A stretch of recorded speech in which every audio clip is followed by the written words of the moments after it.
Hi guys, welcome back to my channel. તો finally Spiderman લઈ આવ્યા છે અમે લોકો 260ના જેમાં 250માં આપેલા છે 250માં બરાબર. કારણ કે અમારે કોઈના રમકડા જોવે એટલે લાવવાનું. આમ તો બહુ ખરાબ વસ્તુ કહેવાય, કારણ કે ઘણી વાર આપણે અપાઈ શકીએ ના અપાઈ શકીએ, બટ પછી મેં વિચાર્યું કે કંઈ નહીં, ચલો હવે હમણાંથી આમની કોઈ ટોયસ અમે અપાવ્યું નક્કી છે કે દર મહિને થોડા ટોયસ રમકડા એ લોકોને જે અપાવવાના. કારણ કે આ એક ઉંમર છે, પછી હું મોટા થશે તો સ્પાઈડરમેન રમવાના છે નહીં. પણ મેં જીદ ઇન્સ્ટન્ટ હું પૂરી નથી કરતી. હું કેટલા ટાઈમથી 6 વાગ્યાનો માગતો હતો, ત્યારે હું 9 વાગે અત્યારે અપાઈ રહી છું, બરાબર છે. એક 100 રૂપીસવાળા બી હતા, બહુ પહેલાં લાવ્યા હતા, પણ એ બહુ ટકતા નથી પ્લાસ્ટિકના. આ થોડી સારી ક્વોલિટી છે. જો આના કરતાં બી સારી ક્વોલિટી આવે છે, એ આઈ થિંક 900-1000 રૂપિયાના આવે છે. બટ મેં કીધું કંઈ નહીં, કારણ કે 2 દિવસથી વધારે રમતો નથી એટલે બહુ પૈસા બી નહીં ખર્ચવાના. આ જે રિંકેશભાઈ જે છે એ એમની ઓફિસની પાર્ટીમાં ગયા છે. પાર્ટી એટલે મીટિંગમાં ગયા છે.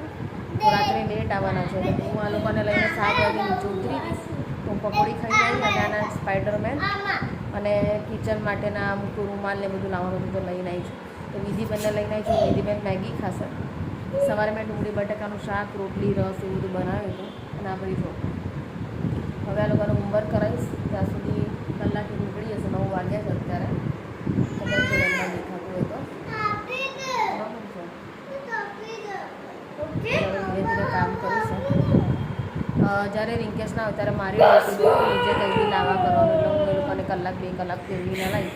એટલે હવે વાંધો નહીં. અધરવાઇઝ હું નથી જનરલની નીચે લઈ જતી. રિંકેશનું કામ છે, કારણ કે એ ઓફિસથી આવીને જમીને છોકરાઓને લઈ જાય. બટ આજે મોડા આવવાના છે, એટલે પછી મેં કીધું આખો દિવસ અંશ તો શું ઘરમાં કંટાળી જાય, એવી રીતે નીચે